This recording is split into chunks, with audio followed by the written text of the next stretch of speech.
This is exciting. This is exciting, right? So welcome everyone to another episode of 14 Minutes of Fame with Misty Henkel. Yeah, we should put our lookie on. Where's we need Helen Leisure on, like our lipstick girl. Haven't seen Yeah. her for a while, but that's all right. We'll hunt her down. So today I've got the wonderful Joanne Watson. She's the pets behaving, otherwise known as the pets behaving badly girl. She's an avid horse person and horse rescuer, and comes out networking and really you generally help in that side of just helping pets that, well, behaving badly, that Yes. go to the bathroom in the wrong spots, like inside the house, scratching up the curtains and things like that. That's not And usually the horses, though.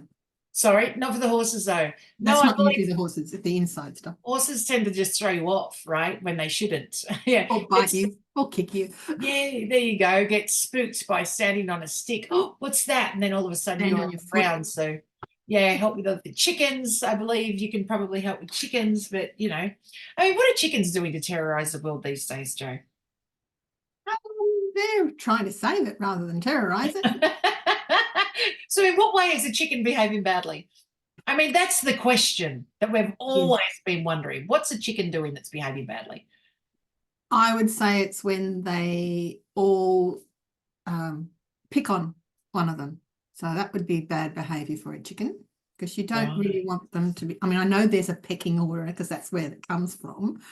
But yeah, if they're all picking and pecking on an individual, then that's not a good thing. Oh, that probably explains why when my sister had chicken coop, she had three of them. Yeah. And these ones were allowed here. These ones are allowed here. It must have been you guys get along, so you're good. But you don't seem to get along with these ones. You're a little nasty across, so that they've just been put off in a different section, They right? did. So pets behaving badly be able to help help alleviate the pain on the bullying of chickens. Yes. Yeah, And they right. also like getting into your veggie patch too, which is okay if they've been trained not to eat the veggies, just Right. eat the insects and the weeds. But they like, but often they just looks like a plow's gone through your vegetables. Yeah, okay. Yes, I believe cows and all sorts of animals really Oh like yeah. that. My kids who complain about veggies on and off, I Mhm. often say to them, I said, God invented veggies only for humans. And they've gone, but there's plenty of animals that love veggies. I didn't say that other things don't like veggies. I said, but he only invented them for humans. I said, like cows like veggies, yes. However, cows were given grass, giraffes were given leaves. Like literally, veggies were given to humans because we weren't given grass and leaves. So let's assume he knows what he's doing and eat the veggies. Never know. In there somewhere, it might be a little bit good for us. So yeah, there is that. But there's many things that you do, Joe. So as a pillar practitioner, you help on the pet side of pets behaving badly, but you also make jerky, I turkey do. jerky, lurkey jerky, liver jerky, all sorts of jerkies, and you go to the local market. So for those who don't know, Joe, she's lives in Bega, Australia. So that's on the southeastern coast of the Far eastern south side of coast, it Australia on the calls. south Yeah. coast. Where do you call it? It calls the far south coast of New South Wales, Right, the far south coast. because it's a very far way away from Sydney It and stuff. is. It is. For those who know that I had a neck operation last year. That's exactly where I had my neck operation. It was a very long drive, so And I we had to got go. to meet face to face. It was 15, good. I know we did. It was 15 hours down to get to my mother-in-law's, and then it was another 2 hours of very windy road just before the operation. And I drove myself there, and I have to say I was a little car sick by the time I got there. Mm. And there's nowhere to stop to pee. Well, there was. It was like this very small, dingy little outhouse that was on the side of the road, and I've gone, oh well, I'll just go there. Okay, But the one of the spotted grossest gums there are very beautiful. one of the grossest toilets I've ever stopped at. But They're hey, when awful. you're bussing and you're still half an hour from where you're supposed to be, and you're feeling a little sick from all the windy, car sickness, you kind of just go. It's just because I was drinking a lot of water because I was feeling Yeah. sick. Yeah. In the end, you just have to go wherever's available. But I definitely don't pee out in public in any way. I don't, as for camping and things like that, I like the idea of camping, but honestly, the opportunity to for a girl to pee in one's shoe, I think is kind of high. Boys have it so much easier. So to the markets, right? So you go to the markets and you sell jerky and you get to talk to people with pets at the markets. It I do. must be a nice little introduction It is. to speak to potential clients and find out what's going on in the world of pets around your area. It is. It is. Yeah, you find out all the little habits that people have, and well, and particularly the animals, but and the things that people do to fix that issue. It's quite interesting. Yeah, yeah. What's one of the craziest issues like with the fix, their way of fixing the issue that you've come across?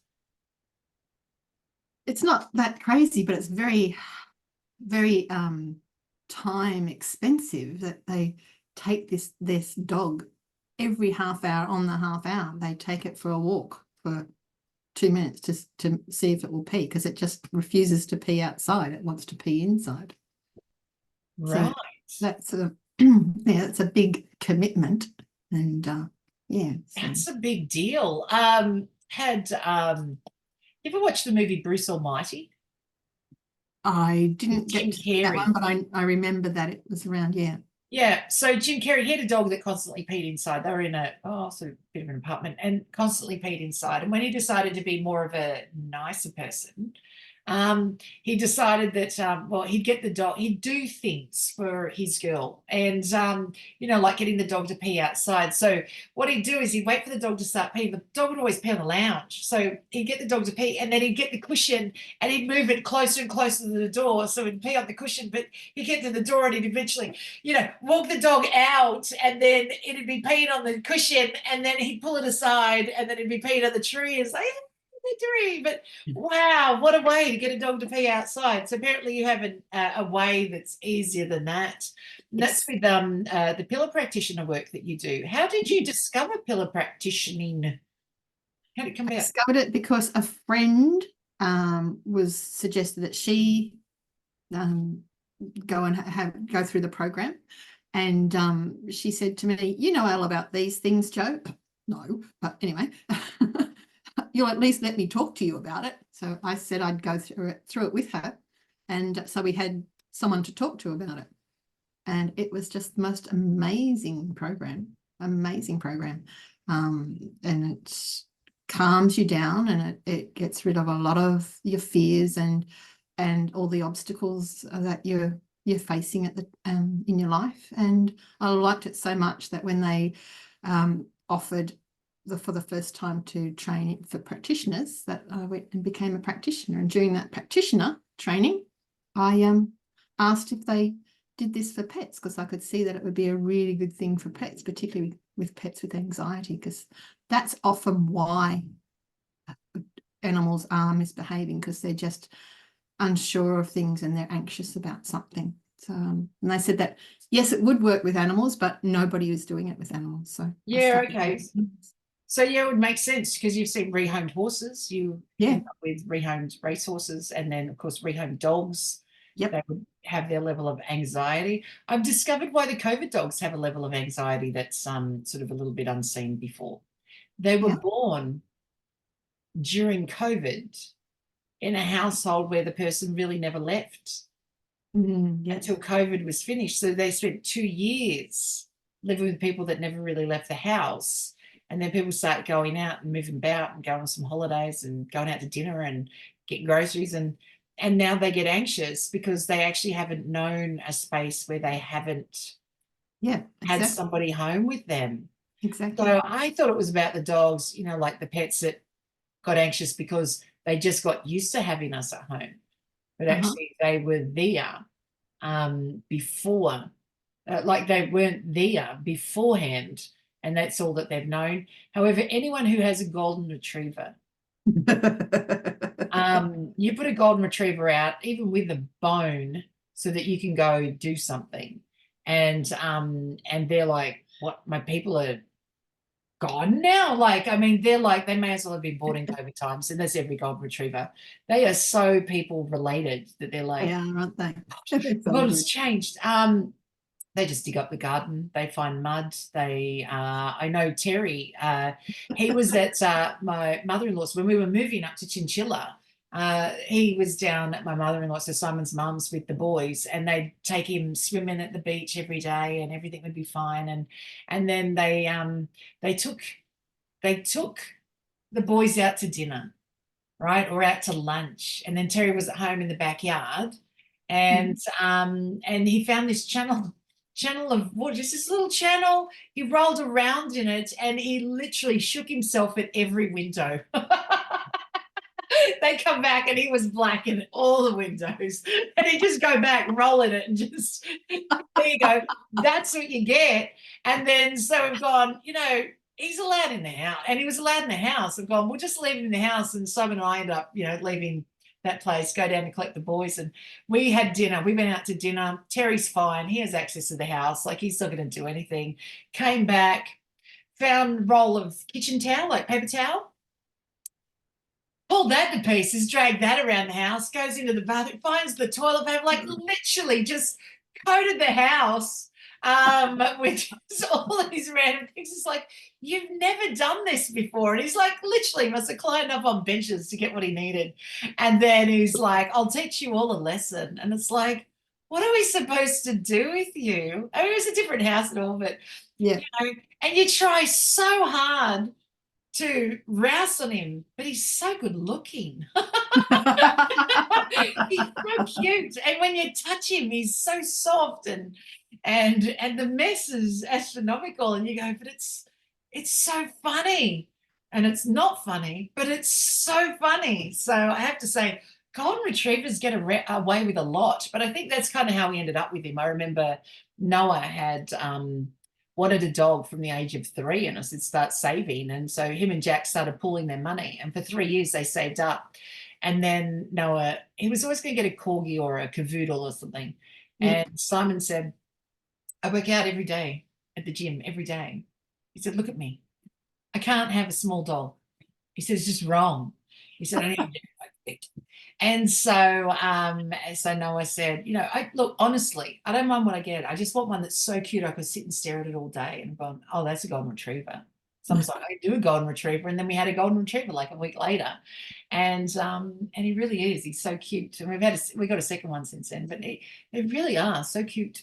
That's right. You've got Roxy as well as Terry now, haven't you? Yeah. She's a completely different personality. So I let mine behave badly, but only because I like. If it's a choice and it fits in with your lifestyle, it's fine. It's not. But I have to say, I don't have toilet issues with the dogs. I mean, if there was issues, bathroom issues, I'd be on that. But as for just pets behaving badly, it's kind of funny, and it's funny how much they get away with because they're so cute, Yeah. And it's only an issue if it's adversely affecting your lifestyle. Like if you were the sort of person who was so house proud that coming home to that mess of paper everywhere really upset you and stress the bejeebers out of you, then that's the sort of person that I help. And that's quite an interesting way to look at it too. It's a pet behaving badly is just someone that's not doing what you want them to do. But it's not that they're a bad pet. They're just not following a couple of those rules. We could say that about children. I'll ask you this, Joe. I'll see if you can answer this. Do you know how many times you have to ask a kid, when they're small, ask a kid to stop jumping on the lounge, for them to stop jumping on the lounge? Which could be forever. Yeah, it's like until they stop. Yeah. It's like, while I'm looking at you, while I'm not looking at you, while we're watching TV, while I'm doing the dishes in another room, while I've gone to work, while I'm putting the laundry on the line. And eventually the child says, oh, you mean like all the time? Yes, all the time. Parents get frustrated because they believe that, well, I've already told them like 1 trillion times. Yes, but you haven't told them from every angle. So they don't associate it as the same thing. If you're on the phone, they don't associate them jumping on the lounge as them jumping on the lounge. It's them jumping on the lounge while you're on the phone. So you can't do that either. Like it's a longer thing that they're doing now. It's not jumping on the lounge. Jump in on Latry on the phone. Exactly. That's really fun, Joe. 14 minutes goes very, very fast. It's done already. Can you believe it? Wow. I know. Wow.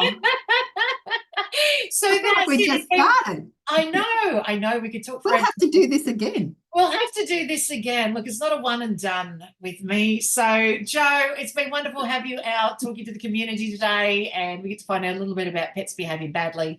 Thank you so much for chatting. And Thanks for inviting me. oh, you're welcome. We'll catch up again soon. Bye.